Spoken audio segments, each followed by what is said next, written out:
Breaking news right now, tensions rising in the Gulf following the tanker attack near Iran. The U.S. releasing this new video of what it says are Iranians removing an unexploded mine from one of the vessels. This coming after Secretary of State Mike Pompeo placed blame on Iran for the attacks. It is the assessment of the United States government that the Islamic Republic of Iran is responsible for the attacks that occurred in the Gulf of Oman today. This assessment is based on intelligence, the weapons used, the level of expertise needed to execute the operation, recent similar Iranian attacks on shipping, and the fact that no proxy group operating in the area has the resources and proficiency to act with such a high degree of sophistication. Iran denying involvement, saying this morning it is responsible for the security in the Strait of Hormuz, and calling the United States' move to blame Iran alarming. Joining me now, global economics editor for the Wall Street Journal, John Hilsenrath. John, and this is an economic story for the United States and for the globe. We saw a big move up in oil prices yesterday. How do you assess it? What are people telling you? Well, you know, what I find remarkable about this event is what didn't happen. It's true that oil prices moved up, but they really didn't move up very much. If you think, you know, what would have happened 10 years ago if we had tankers being shelled like this in the Strait of Hormuz, you know, you would be looking at major increases in oil prices. And I think the reason that's not happening right now is because the United States has a shale boom going on. If you actually look at domestic shale producer stocks yesterday, they all went up. The U.S. shale boom is insulating the U.S. economy and financial markets from events like this, which is really good news for the U.S. economy, for the global economy. You know, one of those tankers was a Japanese tanker.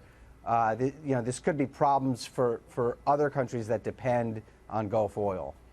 John, I've been saying this for years and years and years, for as long as I've been certainly on television, about the importance of our energy security. Energy security is national security.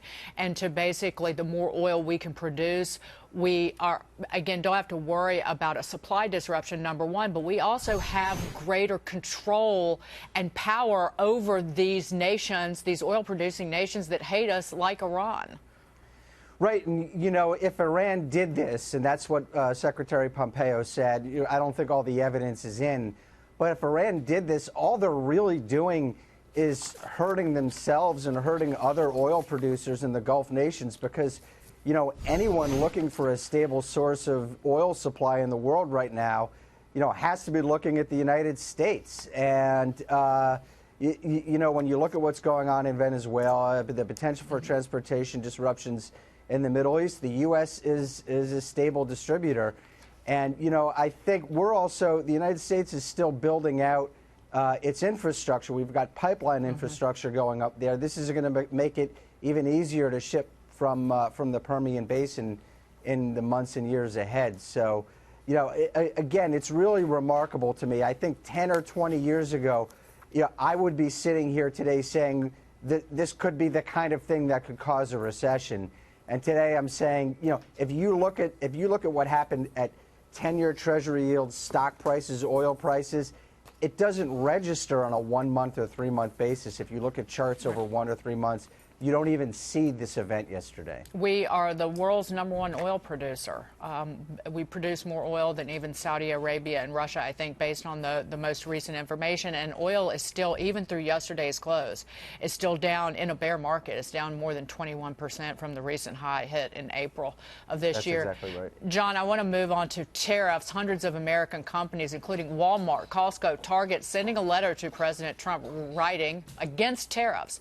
The White House economic advisor Larry Kudlow speaking yesterday about the upcoming G20 summit and a potential meeting between President Trump and Chinese President Xi Jinping. Listen to this. President Trump has indicated his strong desire for a meeting, but the meeting is not yet arranged formally. He's also indicated that if the meeting doesn't come to pass, there may be consequences, but he would prefer the meeting. One of the world's largest chip makers. Meantime, Broadcom cutting its revenue forecast, amounting to about $2 billion in lost sales, John, as a result of banning Chinese telecom giant Huawei. These are the two fronts. Again, the tariff fight and then really cracking down on the espionage and theft by the likes of Huawei. Your reaction to both of those stories, does this do anything? A warning from a major chip maker and then also pushback from these U.S. corporations? Well, you know, I think the president is comfortable with where he stands on tariffs with the Chinese. He tried to use tariffs with Mexico as a lever in the immigration debate, and he kind of got a lot of blowback on that. You know, when it comes to China, the president's view is it's raising a bunch of revenues. There's a debate going on about whether that's a tax on U.S. consumers or a tax on Chinese companies. But I think he's comfortable with what's happening. The fact of the matter is we're not seeing tariffs on China show up in consumer prices at this point. You know, all the inflation data are below the Fed's 2% target. So I think the president feels like he still has leverage in this debate with the Chinese, and he's going to take his time and let this thing play out. Moving on to this. You big nerd. I say that as your friend. This is an incredible story in the Wall Street Journal today. It's an article that you co-wrote with Kate Davidson. And the headline reads, How Washington Learned to Love Debt and Deficits. Right. And here's part of what you wrote. Moody's projects that within a decade, interest payments will consume more than 20% of federal revenue, well above most other developed nations, and exceeding U.S. levels in the 1980s and 1990s when debt worries consumed Wall Street and Washington. Former Senator Alan Simpson, retired in Wyoming, anticipates a reckoning. If you spend more than you earn, you lose your butt. But again, this is also, and you write about this, this is you call it a mini revolution in academia, where leading scholars are debating whether we can run these really high debt levels and high deficits. Yeah. So Dagan, you and I have talked about this a lot on Maria's show. I mean, the key factor here is what's going on with U.S. borrowing costs. 10-year Treasury yields are now near 2%. I mean, this defies every prediction that every economic model has. You know, when borrowing, when government debt soars like this, the models say that interest costs should increase, and that corporate borrowing should be crowded out by government borrowing, and it hasn't happened. Right now, the government's interest payments are being held down by very low interest rates, and corporate borrowing is booming, even as government borrowing is booming. And so, you know, there's a real sense of, you know, choose your term. You could say complacency here in Washington, or you could say just comfort that these high debt levels aren't a problem for the United States government. You know, when I talk to people like Alan Simpson, a very colorful guy you saw from that quote, what they worry about is that, you know, this comfort level is going to go away someday. Interest rates, they're 2% today. They could be going higher in the future. And then we're talking about a real problem. John, in all your reporting, and you go into some incredible detail, I encourage everybody to read the story in terms of just our interest costs, the interest on our debt, the amount of money we spend. It's going to swamp Medicaid this year, and then in 5 years, it's going to top what we spend on national defense.